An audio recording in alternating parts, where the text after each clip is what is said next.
Hi there, thank you so much for joining us as we take you through another informative weekend edition of Jamaica Magazine. I'm your host, Adrian Atkinson. Inside these pages, we give you tips to maintain good health, plus a breakdown of ways you can recycle your solid waste. All these and much more, you don't want to miss any of it, so please stay with us. Do your part to prevent mosquito breeding. Mosquitoes will breed in any container that holds water. Tightly cover water storage containers such as drums, barrels, buckets and tanks. If this cannot be done, pour cooking oil on the water surface. Punch holes in all tins, plastics and beverage boxes to prevent the collection of water before disposal. Cover all tires or fill with dirt to prevent water collection. Scrub all vases once per week to remove mosquito eggs. Use mosquito repellents to protect yourself from mosquito bites.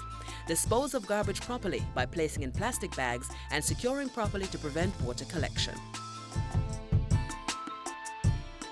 A message from the Ministry of Health and Wellness.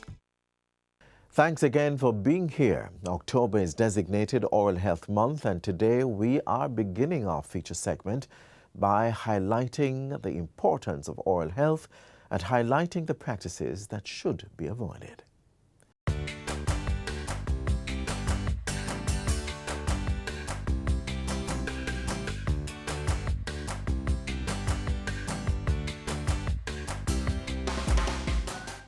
Dental health is really important because the mouth is the entry point of nutrition in our bodies.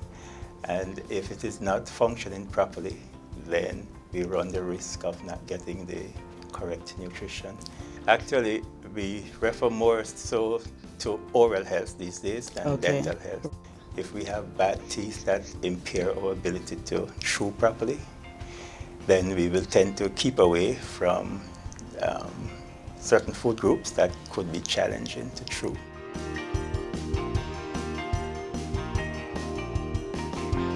People with bad oral hygiene, people who use and eat and drink a lot of sweets, you can have decay, and you can also have, along with it, periodontal gum disease.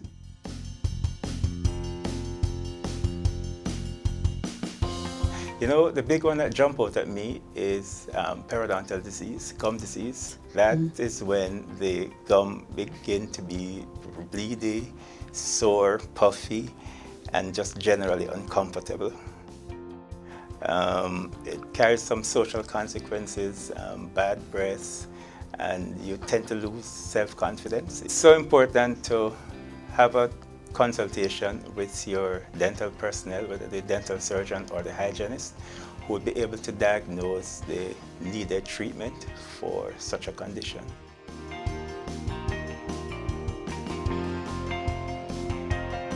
All sugars are bad, but everything is in moderation. The Jamaica Dental Association endorsed the efforts of the government in reducing the levels of sugar in the bottled beverages.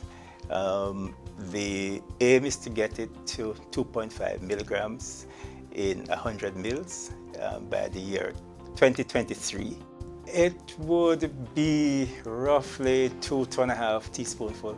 The current level that the government has aimed for, and it was introduced the end of January, is 5 milligrams per 100 mils.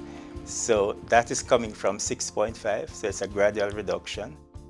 And the taste will be not so significantly different.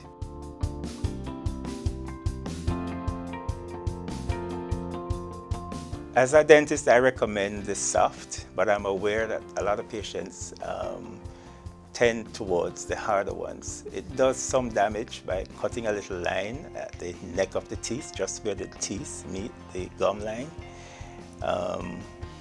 So we recommend the soft toothbrush. It's really important to begin by putting the brush on the gum. A lot of people avoid the gum because they tend to think that it makes the gum bleedy. It's the exact opposite. It is as a result of not brushing the gum why there is some amount of bleediness. And you should brush in the direction of growth. The top ones, you brush them down in a circular motion, and the bottom ones, you brush them up, covering all surfaces. Don't forget your tongue and, as I said before, the gum itself.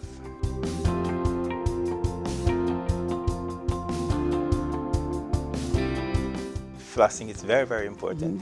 If you try to imagine that the toothbrush does not get between the teeth, the only thing that can remove the material that will accumulate between the teeth would be the dental floss. The technique is also important. Hold it short, get it past that little tight area, and gently bring it down into the gum, that little crevice of the gum, and remove it. Remove material that might have accumulated there.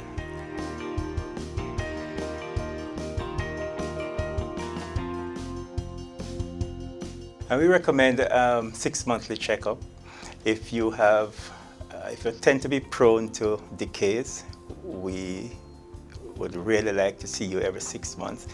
If you have been checked and you are pretty much okay, a yearly visit would be adequate.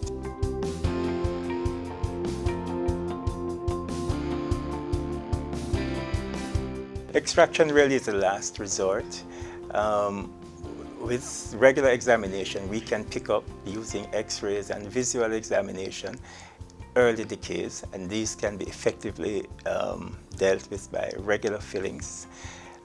If it has gone too far and it is now in the nerve, there are other procedures called root canals that can be done, and sometimes we need to cover the entire tooth with a crown to bring it back to usefulness.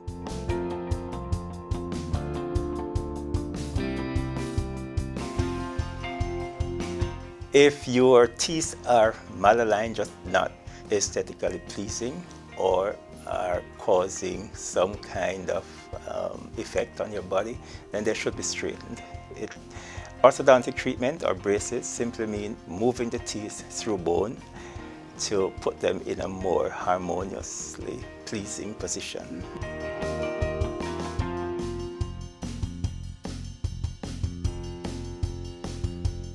It's important because you are moving teeth through bone, and the harmony between the joint, the soft tissues, and the teeth must be respected. Not respecting it can result in pain in the joint, headaches, and just a general sense of discomfort in your mouth. It's important to visit your dentist regularly and without fear, because with new technology, and we now have many new dentists in our system, where it's not difficult to get an appointment to see a dentist on a regular basis. There's always a needle, but outside of that, there's absolutely no pain.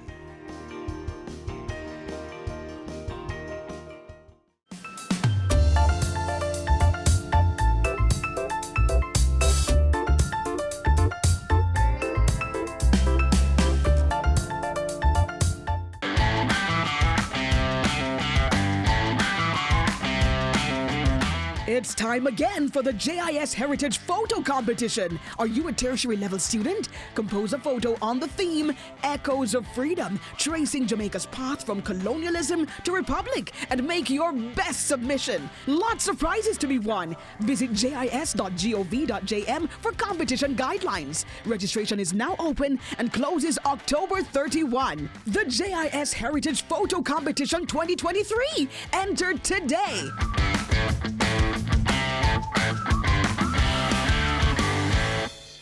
We are in Heritage Month, and while we're on the topic of health, let's take a look inside the Natural History Museum of Jamaica to see some of the curated medicinal plants used in healing and therapy that have survived the annals of time and have been passed down from generation to generation. Necessity is the mother of invention, and we had to find a way to survive. And so for the plants, the natural gift of the Creator, we could rely on it to guide us into what we needed to do. I didn't know about Fenzik and your pharmaceutical things. I know about bush. So if I had a headache, I knew as a child that I should use the leaves of 3 mackerel bush and a piece of cloth and tie it on my head, and the pain would go. The use of herbs as medicine. While this age-old practice has been overlooked by many, the Institute of Jamaica saw it fitting to mount an exhibition on medicinal plants of Jamaica and their uses, bringing to the present the medicinal habits used in the past. So at least 330 plants have been found growing in Jamaica, have been identified as having medicinal value. Of that 334, at least 193 have been assessed for their biochemical activities, and 23 of those are actually endemic plants. Not every plant, though in its natural form is good, is accessible to everybody. And knowing the information about the plant and wanting to get that into the hands of the people, some of our scientists have begun to study extensively some of these plants to see how they can be formulated in such a way so that they can be packaged and be accessible to the public. You just don't wake up and say, Eureka, I have found it. They would have learned from the people in the community what plants were used for what purpose. So you know all those things in your childhood because they were continually using the plants of nature to assist in what they were doing. Ever since I was a child, my mom always said me go break a piece of bush to make tea if the tea bag run out. But what was I getting out of it? I had no clue. And sometimes people say it worked, some other people say it didn't work. So that's why I really did the research to find out if these plants actually work. So we started only making bottle brush, which is also known as Callistemon viminalis. And then we broadened and we focused on lemongrass. We focused on most of the herbs that are used by native Jamaicans to cure different ailments. In addition to the showcase, students from the Dunrobin, Chetola Park, and the Rollington Town primary schools were scientists for a day as they participated in one of the institution's monthly and afternoon with a scientist sessions. Modeled around the Ministry of Education's academic calendar, the mandate of the program is to expose students to and encourage an appreciation for different disciplines of science through fun-filled scientific activities. I've been promoting entrepreneurship, especially in the medicinal plant industry. So one of the things I do is to give back. So I volunteer even at my children's school. We have an entrepreneurial club where I teach them to make different products from plants. I learned that they can use herbs to make soap. It was very exciting because I got to see what dangerous chemicals they use in it and how is it correct to go on the skin. First, we had to put some coconut oil in like a metal cup. Then we had to put shea butter in it and melt it. And then we put it in sodium hydroxide. And it was very, very, very hot. I spilled it a couple times, but it was okay, just a little clean up. And it began to get thick, so I was like, what should I do now? And she was like, just mix it, it's normal.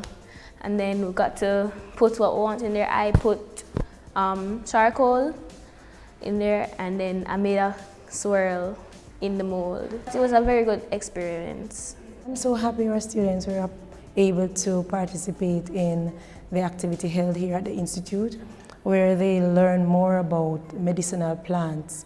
I believe it's very important for them to know that the plants that are found right there in their backyards can be used for healing of ailments that they'll have, the common cold, whatever the ailment may be. This is what I would like to engage the people in. Go back to their communities and learn how people lived, a generation which came out of slavery, could neither read nor write, and yet they were able to contain themselves and to live. We want the students to have some respect for the heritage of this country because it is going to guide you to the future.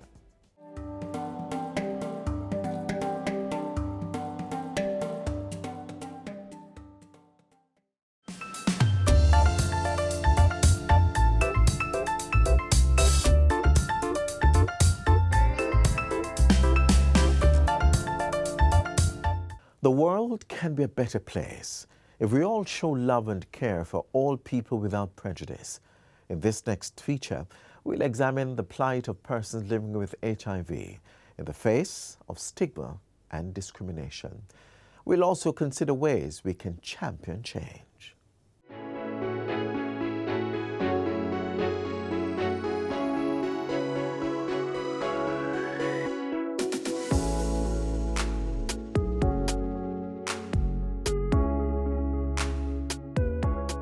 Fact: HIV is no longer a death sentence.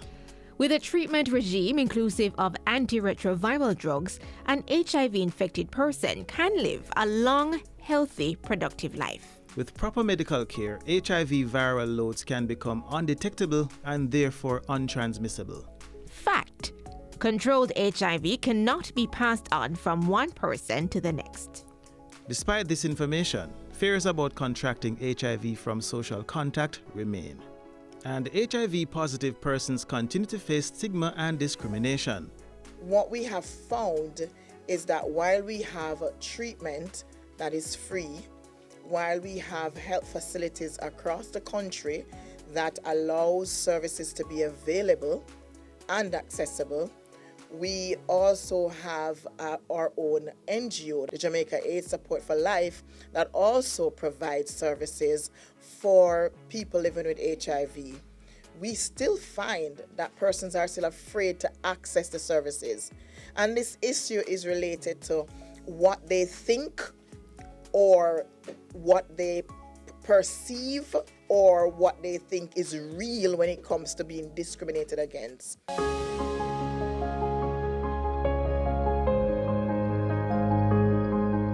So discrimination is persons are being treated in a disrespectful way. They are being asked questions that are not necessarily relevant for the reason why they're in the space that they're in and when they're asking for services. And these are concerns that we have had over the years. Government, through the National Family Planning Board, NFPB, intends to end this practice with the launch of its Champions for Change campaign. A constant partner is NGO, the Jamaica Network of Seropositives.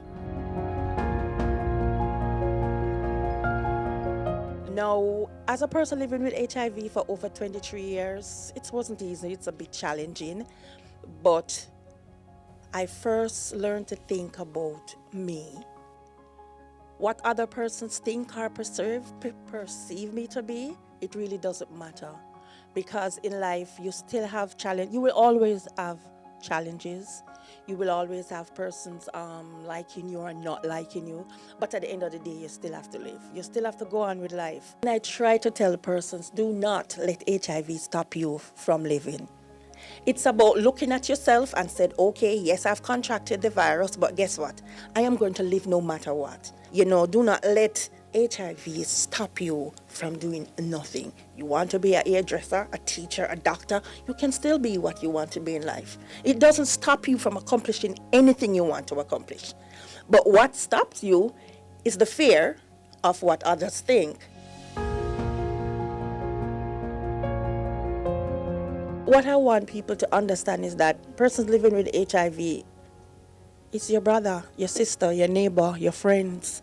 And HIV is not something for us to just look down on an individual and say, listen, because you're HIV positive, I don't want anything to do with you. A 2019 Stigma Index survey among 509 HIV-positive persons documents that the most common forms of stigma and discrimination experienced is gossip, unfair remarks, and verbal harassment. So sometimes when you go into your office space and you hear persons speaking, they might just talking to your friends and everything, stop them. You don't know who is in your office. You don't know who is in the household. Be careful as to what you say and how you say it, because sometimes we're just very unkind and we say it for joke, but it's not a joke. We are hurting persons. Persons are being hurt. Persons are afraid.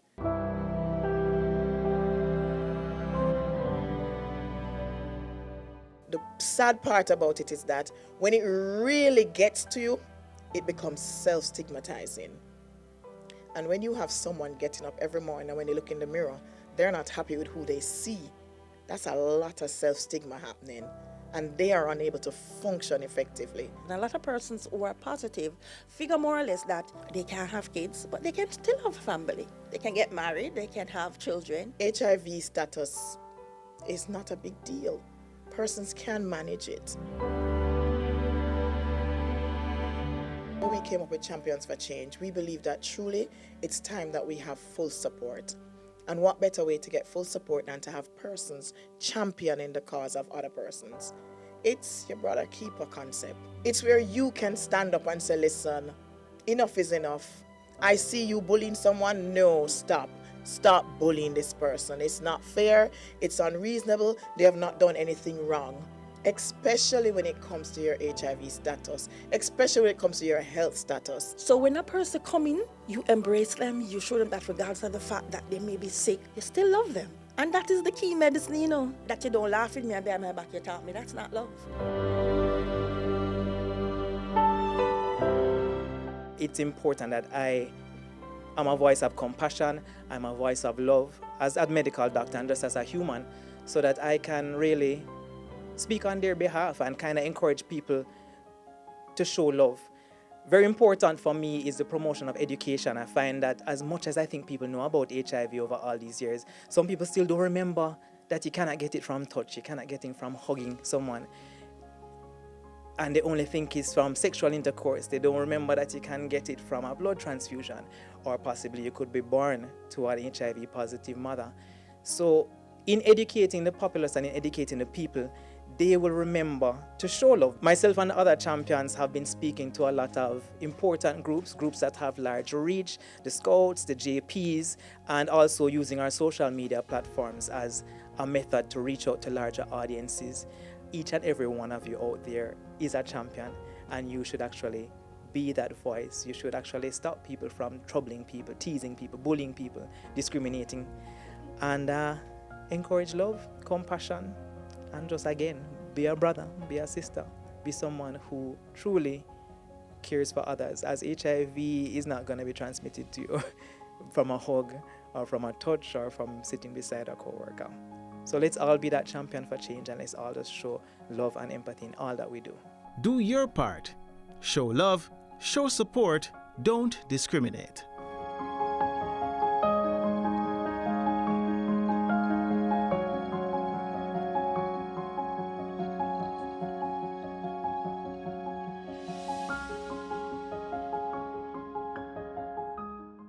Taking us now to our stop on today's half-hour journey inside Jamaica Magazine is a lesson on composting. Compost is one of the richest forms of soil nutrient. So here we are buying fertilizer for huge sums of money, when in fact we are throwing away something which is richer in many regards than what we are buying, spending hard cash for.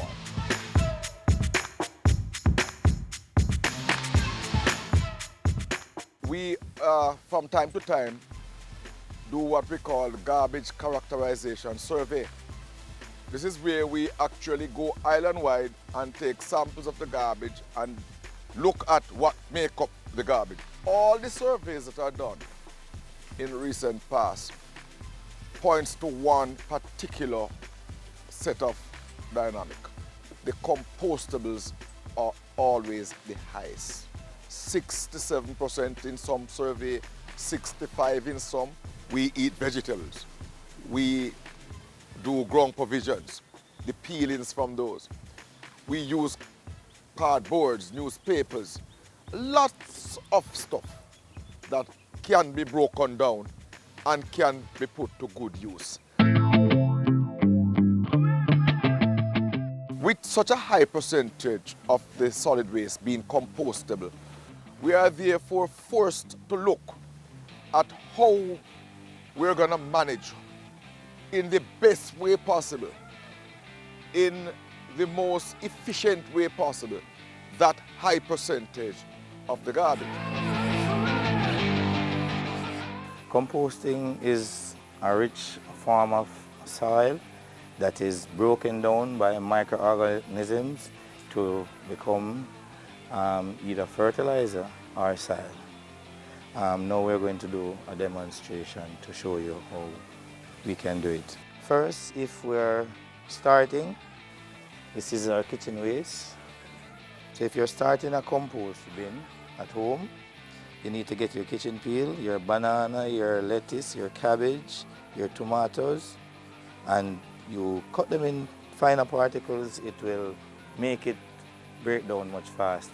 In order for the microorganism to work effectively, you need moisture, you need air, and you need heat. You can use a hand shovel or your hands. Too much moisture will allow the stuff to rot and it won't be compost. And if it is too dry, the microorganisms won't be able to work effectively. So you need to get a right mixture.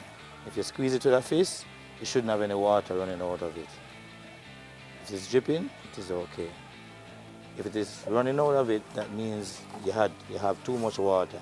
So now this is our compost. If you keep this moisture in your compost, it will give you a maturity rate of 3.5 months. And you'll get this final product, which is this right here.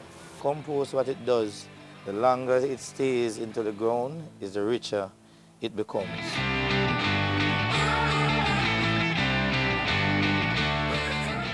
We're going to demonstrate how we use our compost for potting. We're going to pot a few plants using our compost. This plant is called spider fern. It is an indoor plant that does like a fair amount of water. It likes a light mixture. The composting can be used for indoor and outdoor plants. This plant is called a bougainvillea. It is an outdoor plant. It likes a lot of sunlight. It blooms a lot, and it likes dry areas. The compost is offer drainage. It doesn't keep the water too long. This is now 6 weeks old, and this is 3 weeks after being planted as a seedling, using our compost. And this bougainvillea is 6 weeks after being planted by our compost. And they're just blooming, blooming, blooming. This is a mature spider fern that we use for our rentals, and this is about 2.5 months old. At the NSWMA, the parks that we manage, the beautiful flowers that you see there, the composting that is used to fertilize these plants are actually done within the department here at Parks and Gardens. The other benefit is that we at the NSWMA, we would need less trucks. Now, right now, our biggest problem is trucks to remove garbage.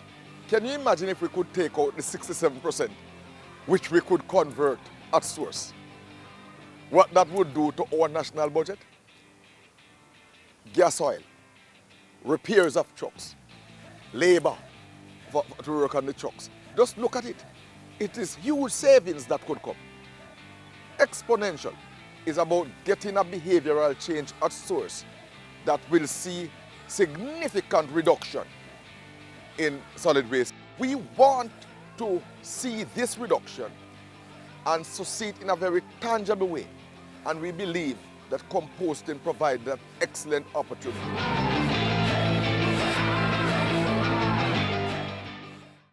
This is where we leave you on today's edition of Jamaica Magazine.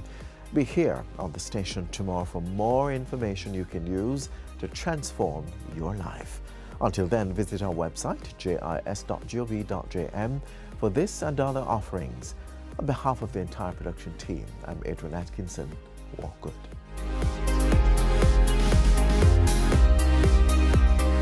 This has been a production of the Jamaica Information Service, the voice of Jamaica.